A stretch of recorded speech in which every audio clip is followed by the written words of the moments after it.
Assalamualaikum warahmatullahi wabarakatuh.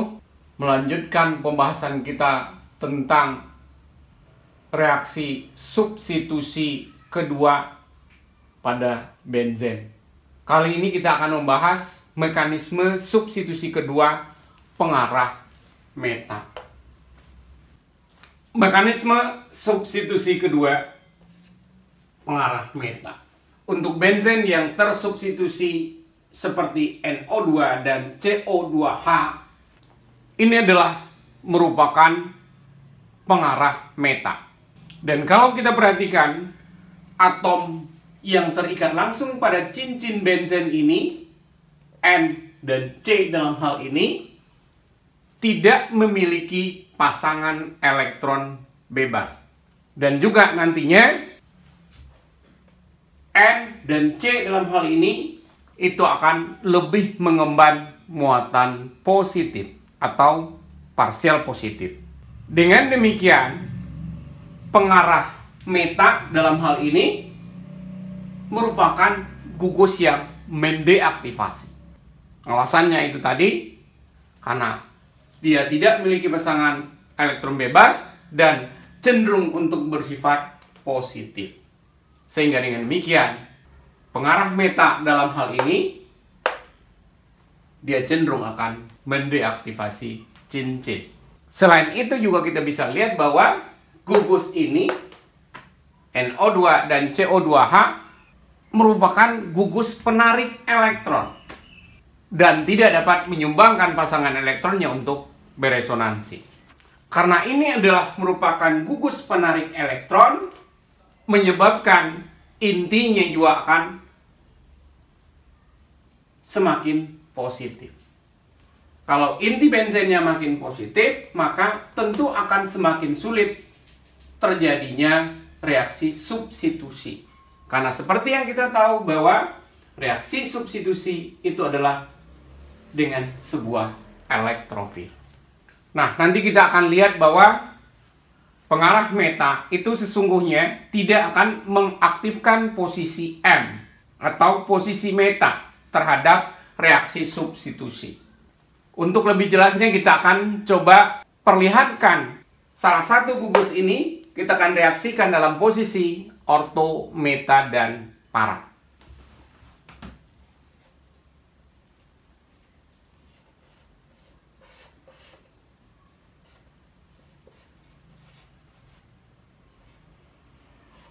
Posisi orto dulu masuknya di sini. Misalnya kita akan reaksikan dengan Cl. Dengan demikian maka disinilah positif. Kita bikin resonansinya. Terjadi pergeseran elektron seperti itu sehingga nanti akan membentuk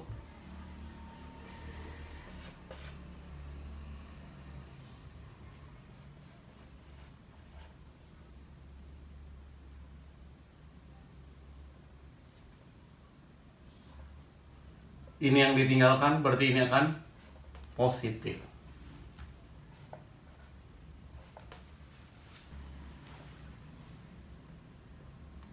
Ini kita lupa nulisnya, ini ada Cl-nya. Nah, selanjutnya terjadi pergeseran kembali sini. Hasilnya adalah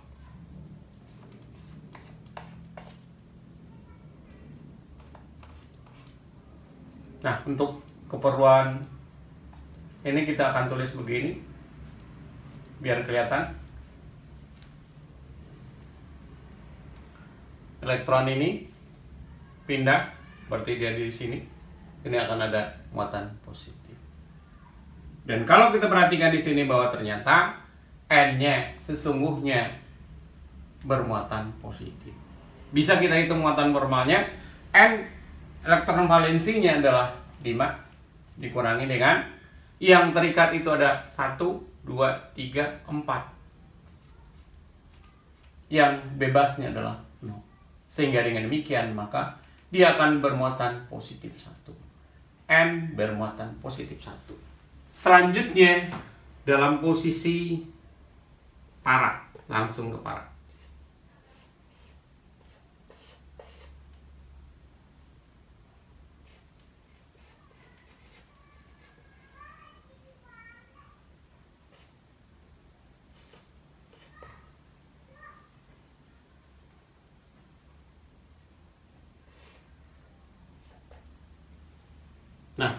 Di sini tentu karena ini ikatan ini yang kita gunakan, maka di sini akan positif. Selanjutnya, ini kita pindah, terjadi pergeseran seperti biasa. Kita lanjutkan.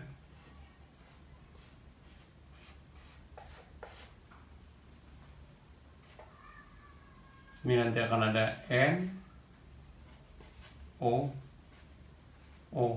min. Karena terjadi pergeseran ke sini, positifnya ada di sini. Selanjutnya, ini berarti ini ada Cl. Sama seperti tadi, seperti ini, maka kalau kita hitung muatan formalnya nanti adalah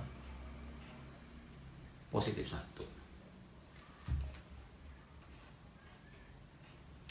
Berikutnya, kita lihat, nah pergeserannya ke sini. Hasilnya adalah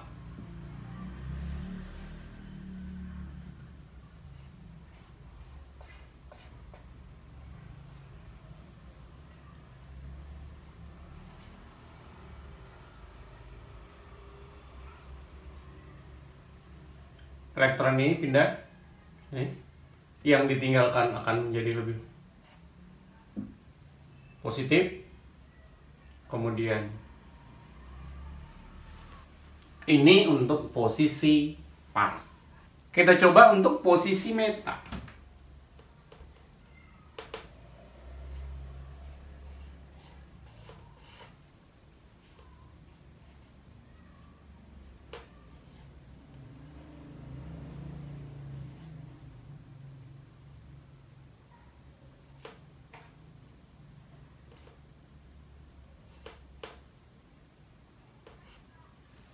Karena elektron ini yang dipakai di sini, ini akan positif.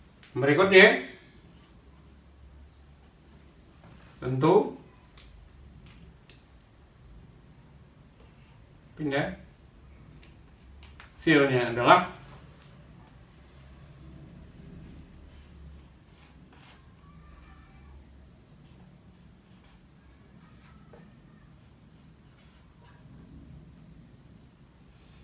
karena ada perpindahan di sini, yang ditinggal yang ini, berarti ini positif.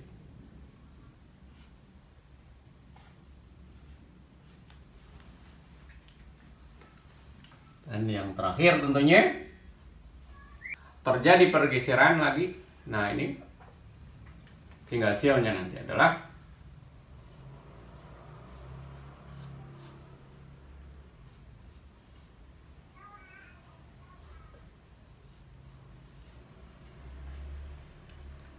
ini yang bergeser, berarti ke samping sini. Yang ditinggal ada pula posisi ini akan positif.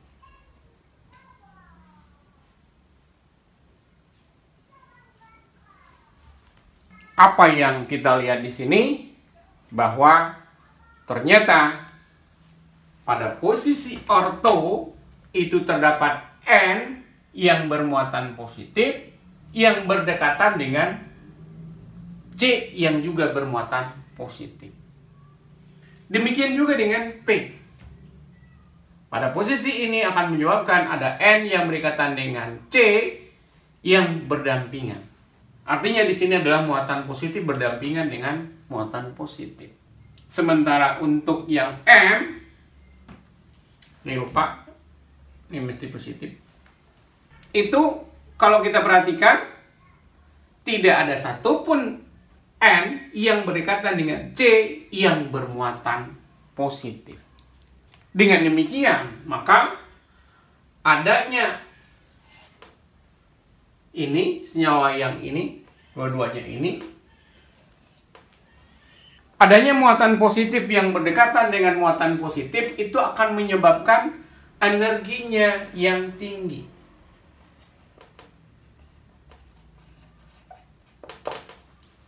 Apa akibatnya? Kalau energinya tinggi, berarti dia tidak stabil.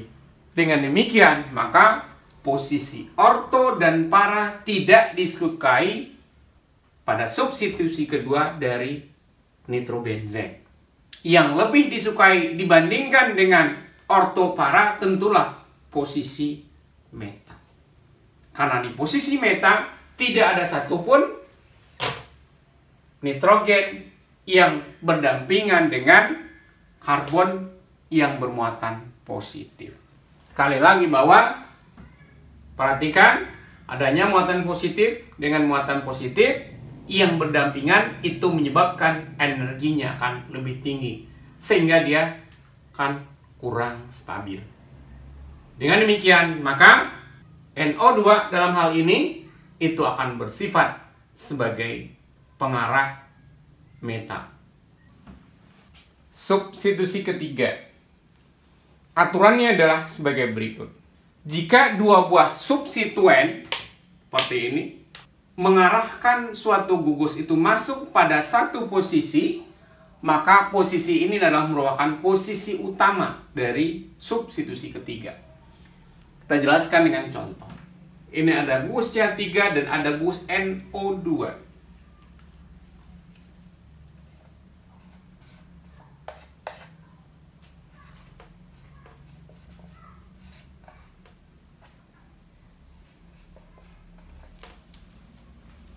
Yang pertama, yang kita lihat di sini,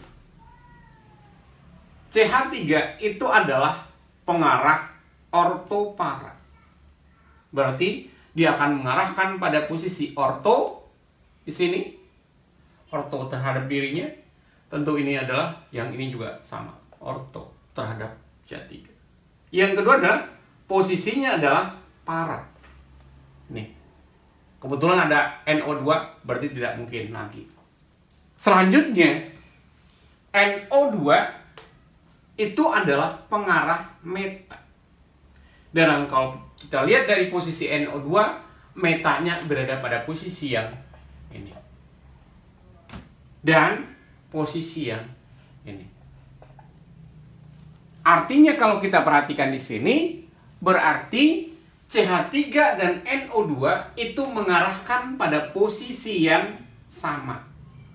Maka dengan demikian berarti Br dalam hal ini akan masuk pada posisi ini dan ini. Kita lihat hasilnya.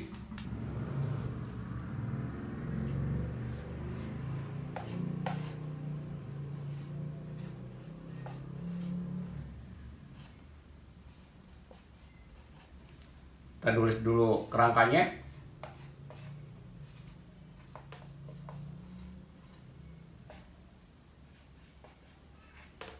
Yang pertama yang atas, yang kedua yang bawah. Ini yang pertama, yang kedua.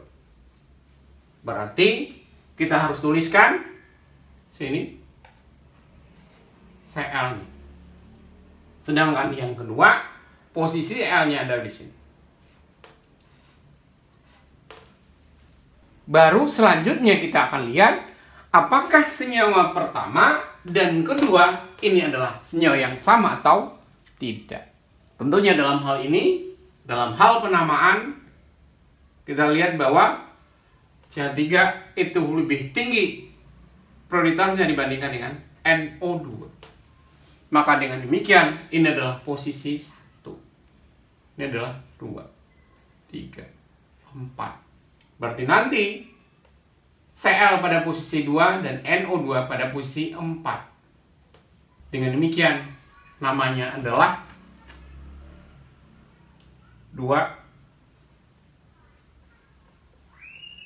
kloro 4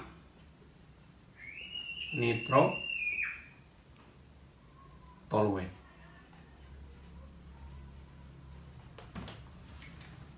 Bagaimana dengan yang kedua? Kita lihat tadi bahwa ini lebih tinggi, berarti ini 1, ini 2, 3, 4. Dengan demikian namanya adalah tentu 2 kloro 4 nitro toluen.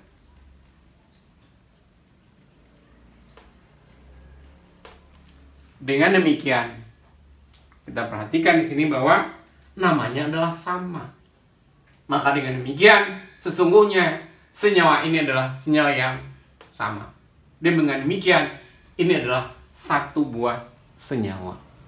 Yang kedua, jika dua gugus bertentangan dalam efek pengarahannya, maka aktivator yang lebih kuat yang lebih diikuti pengarahannya. Perhatikan senyawa berikut. Ini ada gugus OH, ini ada gugus Cl. OH itu akan mengarahkan pada posisi orto dan para terhadap dirinya. Kita lihat di sini, OH kita tandai dengan yang merah.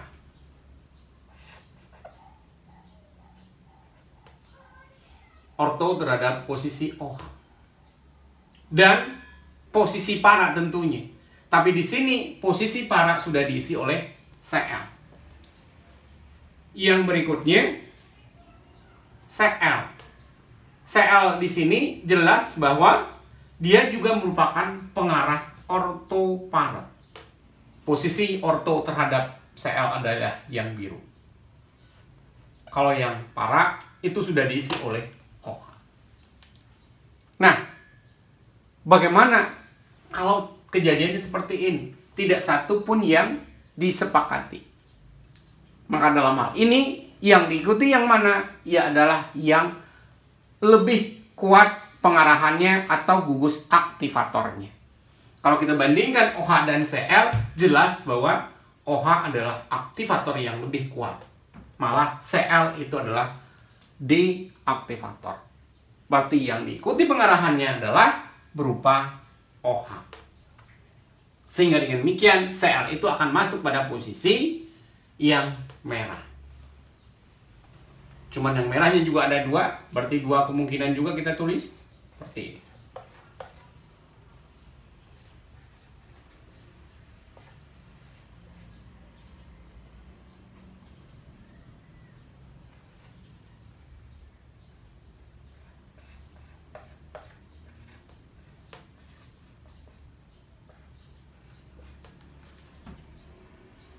Ya, yang satu dari posisi atas ini kita tandai dengan 1, yang bawah dari posisi 2 kita tandai dengan yang bawah adalah 2. Dan ini 1, ini adalah 2. Berarti yang satu adalah Cl yang kita ikatkan di atas.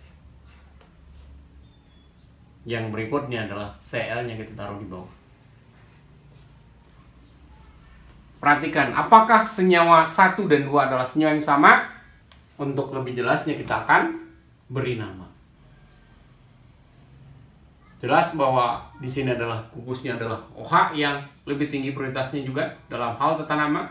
Jadi ini 1, 2, 3, 4. Berarti namanya nanti adalah posisi 2, 4. Berarti 2, 4 di klorofenol. Sedangkan yang bawah, yang ini 1, 2, 3, 4. Berarti namanya adalah 2, 4 di klorofenol. Ternyata kedua-duanya adalah namanya sama. Berarti dengan demikian ini hanya 1 dan 2 adalah senyawa yang sama. 1 dan 2 adalah senyawa yang sama. Sekali lagi ditekankan bahwa yang berperan di sini adalah mana yang lebih kuat. Itulah yang akan diikuti. Dalam hal ini membandingkan antara OH dan Cl. Jadi dalam arti kata di sini tentunya kita harus tahu mana aktivator yang lebih kuat dibandingkan dengan yang lain. Aturan yang ketiga, jika dua gugus deaktivasi berada pada cincin, terlepas dari manapun posisinya, maka substitusi ketiga sukar atau tidak terjadi. Kita lihat contoh.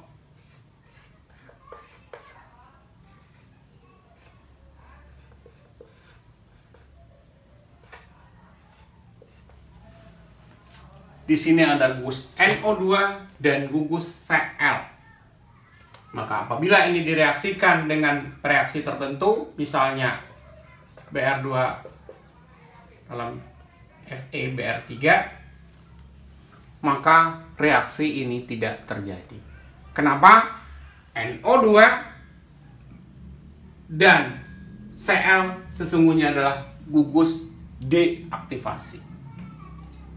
Jadi dalam hal ini reaksinya tidak terjadi. Contoh yang lain.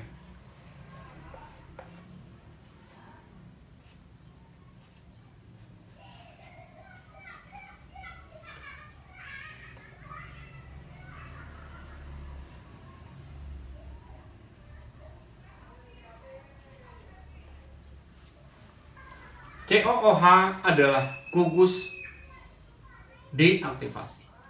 Br juga merupakan gugus deaktivasi. Maka dengan demikian substitusi ketiga juga tidak akan terjadi. Tolong diperhatikan lagi adalah apa cirinya?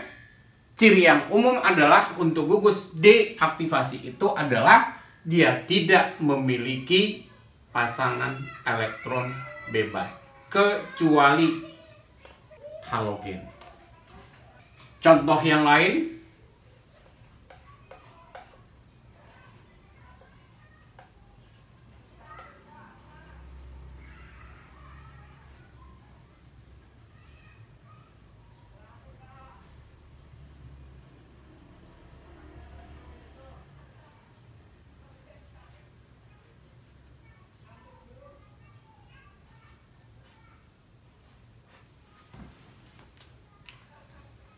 ini ada gugus NO2 yang merupakan gugus deaktivasi. Ini juga merupakan gugus deaktivasi. Sehingga reaksi berikutnya juga tidak akan terjadi. Aturan yang keempat. Jika dua gugus berposisi meta satu sama lain, biasanya dia tidak akan menjalani substitusi ketiga pada posisi yang mereka apit. Kita lihat di sini ada Cl, ada OCH3. Posisi antara OCH3 dan Cl itu adalah posisi meta. Artinya adalah bahwa posisi yang diapit oleh kedua gugus ini adalah posisinya di sini.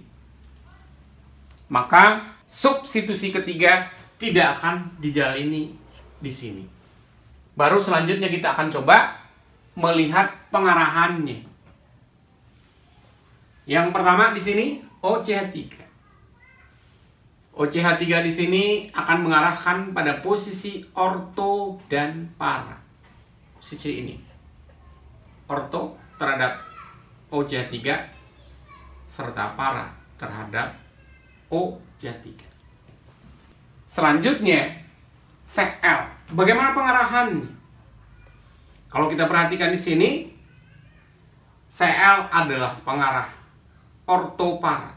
Berarti ortonya adalah di sini, paranya juga pada posisi yang sama. Maka dengan demikian, di sini ada dua kemungkinan, 1 dan 2. Nanti kita akan lihat apakah hasilnya adalah 1 dan 2 adalah senyawa yang sama seperti sebelumnya atau tidak. Kita lihat.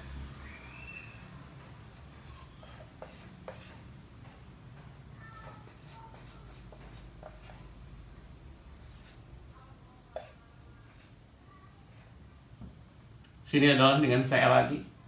Ya, sini. Ini yang pertama, yang kedua. Kita tulis di bawahnya.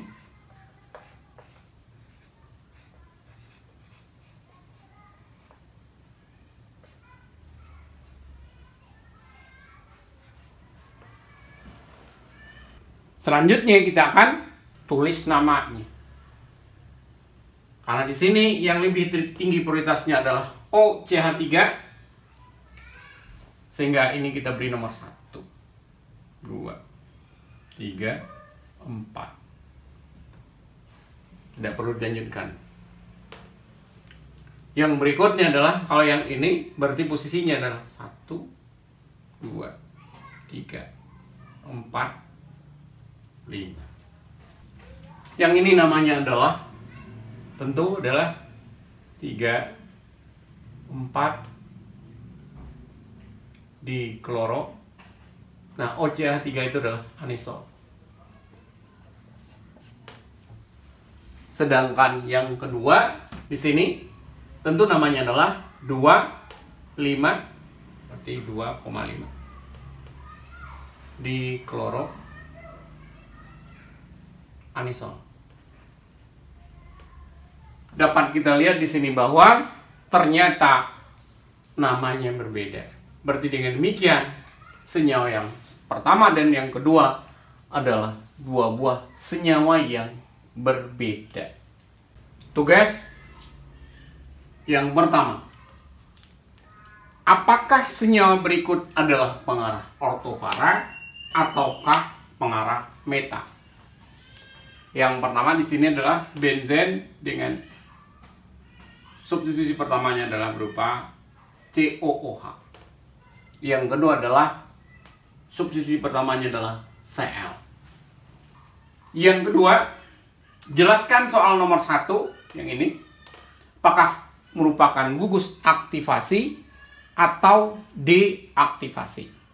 Yang ketiga, ramalkan produk reaksi berikut dan tulis namanya. Sini ada NH2 dan Cl. Yang kedua adalah ada OCH3 dan ada NO2. Demikianlah materi kita tentang reaksi substitusi ketiga. Kita akhiri dengan membaca hamdalah. Alhamdulillahirabbil alamin. Assalamualaikum warahmatullahi wabarakatuh.